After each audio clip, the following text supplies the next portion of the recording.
రాష్ట్రం కాంగ్రెస్ దేశ వ్యతిరేకగా మారింది అన్నటువంటి వ్యాఖ్యలు చేసుకొచ్చారు. బంగ్లాదేశ్ నుంచి వచ్చిన అక్రమ చొరబాటుదారులు అస్సాంలో స్థిరపడేందుకు అన్ని విధాలా సాయం చేస్తోందన్నారు. అందుకే ఓటర్ల జాబితా సవరణ కాంగ్రెస్ తీవ్రంగా వ్యతిరేకిస్తోంది. ఓటు బ్యాంకు తప్ప దానికి మరేమీ పట్టదు. ఎలాగైనా అధికారాన్ని ఒడిసిపట్టడమే ఆ పార్టీ ఏకైక లక్ష్యమని ఎద్దేవా చేశారు.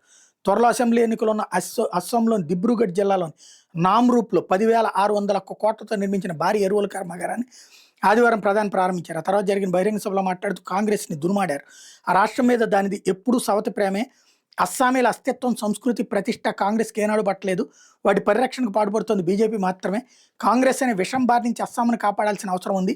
విషయంలో బీజేపీ ఒక కవచంలా నిలుస్తుందన్నారు. రాష్ట్రంలో దశాబ్ద కాల హింసాకాండను శాశ్వతంగా తెరదించేందుకు బీజేపీ ఎంతో కృషి చేస్తోందన్నారు. నాటి అహోం రాజా వంశపాలనలో ఉన్నంత శక్తివంతంగా అస్సోంని తీర్చిదిద్ది తీరతామన్నారు. కేంద్రంలో రాష్ట్రంలో ఎన్నో ప్రజా సంక్షేమ కార్యక్రమాలు చేపట్టిందని మోడీ చెప్పారు. దేశానికి కాంగ్రెస్ ఎన్ని ద్రోహాలు చేసిందో లెక్కే లేదన్నారు మోడీ. దాంతో 12 ఏళ్లుగా తమ సర్కార్ ఎంతగా సరిచేస్తున్నా ఇంకా చక్కదిద్దాల్సిన తప్పిదాలు ఎన్నో ఉన్నాయని చెప్పుకొచ్చారు. అస్సోం ఆణిముత్యం భూపేన్ హజారికా భారతరత్న ప్రకటిస్తే బాహాటంగా వ్యతిరేకించిన చరిత్ర కాంగ్రెస్ది.